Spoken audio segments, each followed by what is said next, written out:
niba hari ikintu gikomeye ni ukugirana amateka n'Imana. Bantu mukorera Imana, ntabwo abana banyu bazapfa nk'imbwa, ntabwo bazapfa nk'abatarakoreye Imana. Imirimo dukorera Imana, Imana izayibuka no mu gihe tuzaba tutakiriho. Abana bacu bazabaho mu izina rya Yesu. Muvuge amen, muvuge amen. Haleluya. Imana ijya yibuka abayitegereje. Imana yibuka amasengesho yawe, Imana yibuka imirimo yawe. Mazina nitwa Nkurunziza Jean Damascene, ndi mwene so, nkorera umurimo w'Imana muri paruwase ya Gasave, yobora itorero rya Kumukenke. Nshimiye Imana rero ikomeje kubana natwe. Ku wa mbere twari kumwe, ku wa kabiri twari kumwe. Nshimira n'abakozi b'Imana batugira iki cyizere kugira ngo tubane mu ijambo ry'Imana. Reka turambure Bibiliya zacu dusome ijambo ry'Imana. Turasoma mu gitabo cyo Kuva, turasoma mu gice cyaho cya kabiri, dusome n'umurongo wa 23.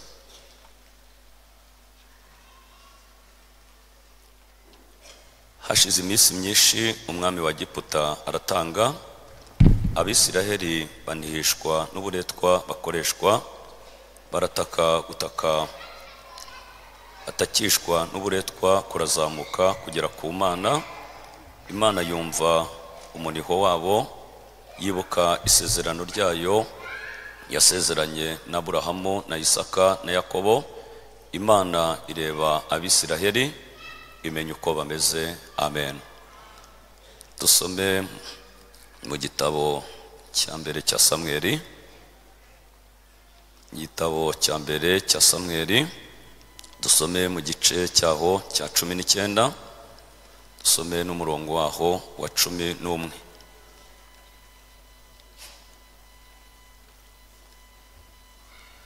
Sawuli aherako atuma intumwa kwa Dawidi ngo bamurinde bazamwice mu gitondo. Maze Mikali muka Dawidi aramubwira ati iri joro nutiyarura ejo uzapfa. Nuko Mikali amanurira Dawidi mu idirishya, aragenda yiruka arahunga. Mikali aherako yenda igishushanyo cya terafimu yabo, akirambika ku buriri, yenda uruhu rw'ubwoya bw'ihene, arushyira ku musego, acyorosaho imyenda. Sawuli atuma intumwa gufata Dawidi. Mikali arazibwira ati ararwaye. Hanyuma Sawuli yongera gutuma intumwa kureba Dawidi, arazibwira ati umuterure ku buriri, mumunzanire mwice. Reka dusome mu rwandiko rwa mbere, urwandiko rwa kabiri rwa Bikorino, dusome mu gice cyaho cya 11, dusome umurongo wa 33. Urwandiko rwa kabiri rwa Bikorino 11:33.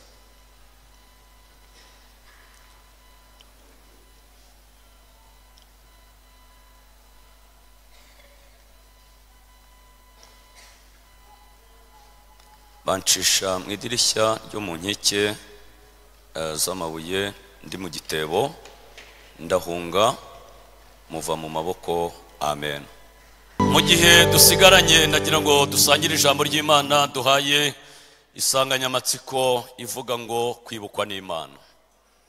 Uvuge amen. Haleluya. Kwibukwa n'Imana. Imana ijya yibuka abantu bayo. Imana ijya yibuka abayitegereje. Imana ijya yibuka abavuganye nayo. Imana ijya yibuka abayisenze. Imana ijya yibuka abibagiranye. Imana ijya yibuka abadafite shinge na rugero. Imana ijya yibuka abatawe ikabitoragurira. Dawidi yaravuze ngo ubwo data na mama bazana, haravuga ngo Uwiteka azandarura. Hari ahandi mu zindi Bibiliya havuga ngo ubwo data na mama bazana, ngo Uwiteka bazanyitoragurira. ndashaka kubabwira Imana ijya yibuka ubwoko bwayo, ndashaka kubabwira Imana ijya yibuka abana bayo, ndashaka kubabwira Imana ijya yibuka itorero ryayo, ndashaka kubabwira Imana ijya itwibuka mu mibabaro yacu, Imana ikatwibuka. Imana ihimbazwe, Imana ihimbazwe, Imana ihimbazwe. Nkwingingiye Imana muri uyu mugoroba ngo Imana ikwibuke, Imana yibuka ubuzima bwawe, guhendahenda Imana ngo Imana ikwibuke. Abantu bo ntibakwibuka. Dawidi yarasenze aravuga ngo dutabare umubisha, kuko gutabara kw'abantu kutagira umumaro, ariko gutabara k'Uwiteka niko konyine kugira umumaro. Izina ry'Uwiteka nirihimbazwe. Biravuga ngo niyo Mana yonyine igira ikimarira abayitegereje, niyo Mana yonyine igira ikimarira abayiringiye, niyo Mana yonyine igira ikimarira abayisenga, niyo Mana yonyine igira ikimarira ubwoko bwayo, niyo Mana yonyine, niyo Mana yonyine. Turabitangaza muri uyu mugoroba, turatangaza ko ariyo Mana yonyine igira ikimarira abantu bayitegereje, kuko nta yindi Mana igira ikimarira abayitegereje usibye Imana twiringiye. Niyo Mana yonyine, kandi turabihamya, turabyemeza ko ariyo Mana yonyine. Mwongere muyigirire mutyo, uvuge amen. Haleluya, haleluya.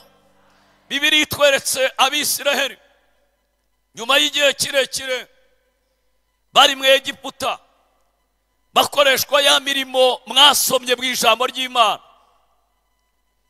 barababazwa, barakubitwa, ngo ariko nyuma y'igihe kirekire Bibiliya yavuze ngo Imana yibuka isezerano ryayo yagiranye na Aburahamu na Isaka na Yakobo.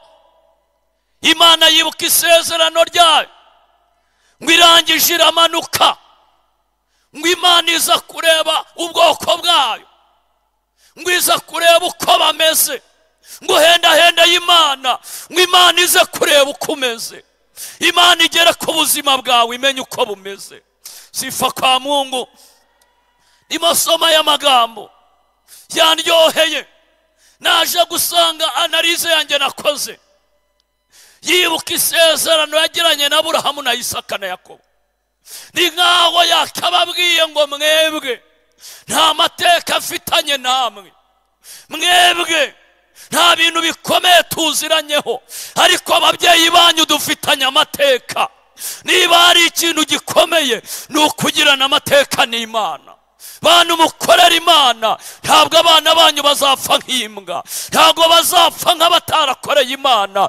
Imirimo dukorera Imana, Imana izayibuka, no mu gihe tuzaba tutakiriho abana bacu bazabaho mu izina rya Yesu.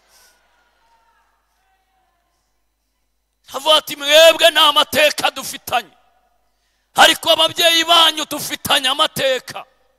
Hari ibintu bakoze, hari ibintu navuganye nabo, none mwebwe nk'abana b'ababyeyi banyu dufitanye amateka. Ntabwo byarangira gutyo.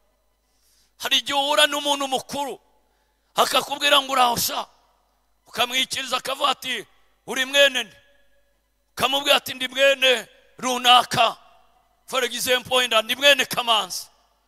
Harangiza akavuga ati yo, ati sha, ati so twarabanye sha, ati so twarabanye, ati yo, ati ni wowe, ati uri umwana wa runaka sha, ati ndi umwana wa runaka, ati yo, ati warakuze wabaye akagabo sha.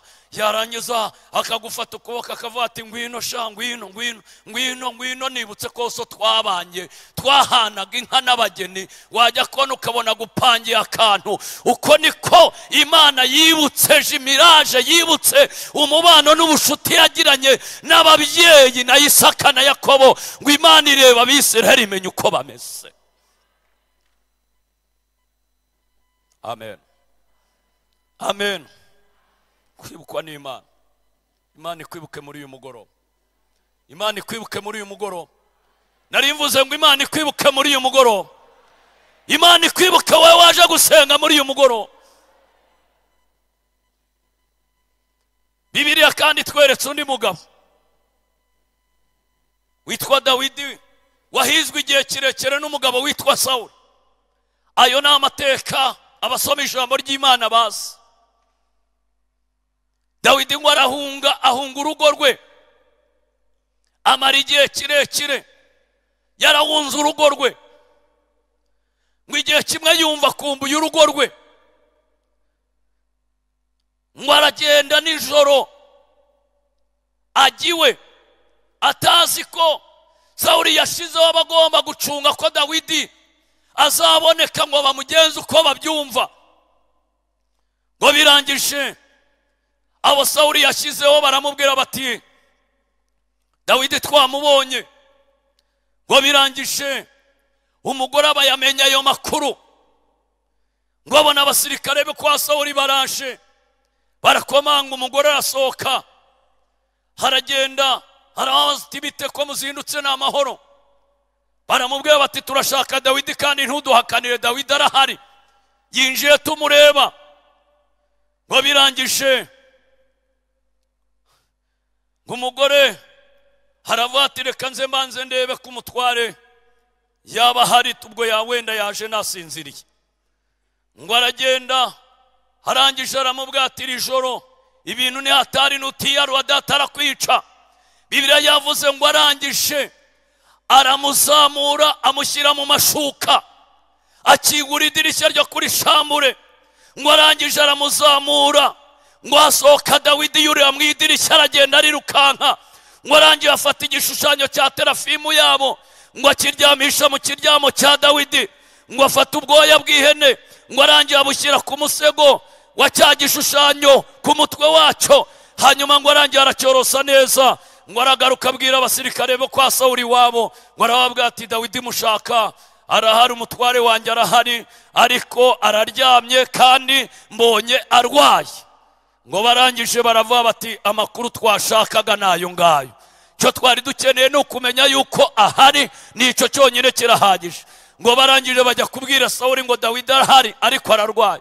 Sawuli ngo arababwira ngo nimugende mumuterure mumunzanire mwice. Biravuga ngo hamwe n'ibitugerageza Imana izajya iducira kanzu. Bwana sifiwe.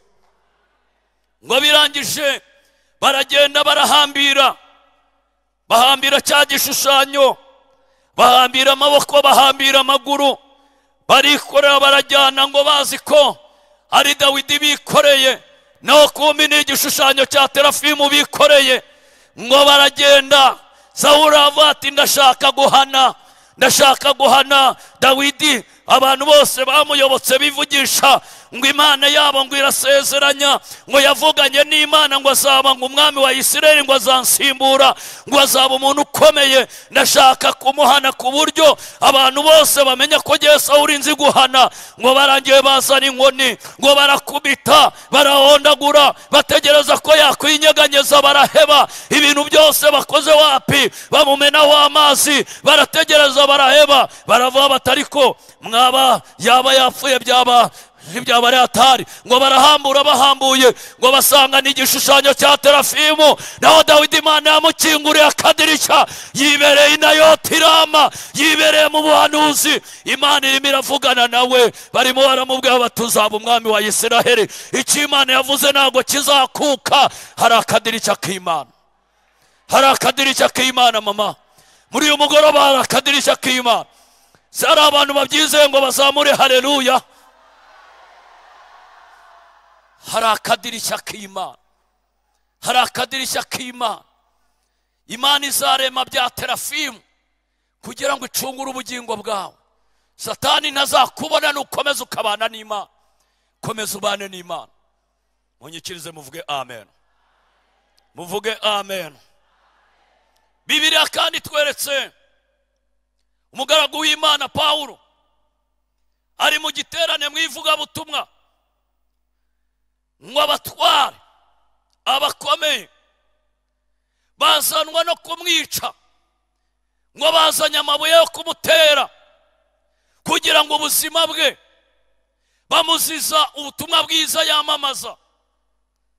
Ngo birangije umudiyakoni wari uri muri protokole, ngo arangije abona abayuda bazanye amabuye yo kwica Pawulo. barabaza bati ayo mabuye nayiki? Aravuga ati tuje kuyatera Pawulo. Ngo birangije umudiyakoni araza abibwira umuyobozi w'iteraniro, haramubwira ati turabigenza gute ko umushumba wacu, umwungeri wacu, ko abayuda baje kumwica, biragenda gute? Ngo birangije ngo babyongorera Pawulo. Hafi aho ngaho ngo hari igitebo, Bibiliya nivuga uburyo cyahageze, ariko inzira z'Imana zisaga ibihumbi. Sifa kwa Mungu. Ngo birangije ngo bafata Pawulo bamushyira muri cya gitebo, bakingura idirishya ryo ku ruhimbi. Ngo barangije bazamuramo Pawulo, ngo bageze inyuma Pawulo baramurekura. Ngo Pawulo aragenda. Hanyuma abadiyakoni barimo bajijisha abayuda bababaza ati harya murashaka nde? Ngo murashaka Pawulo. Ati turamushaka kandi arahari. Ndashimira Imana ko Imana igituzigama, dayimoni zikadushaka, abagome bakaduhiga, Imana ikadukingurira akadirishya.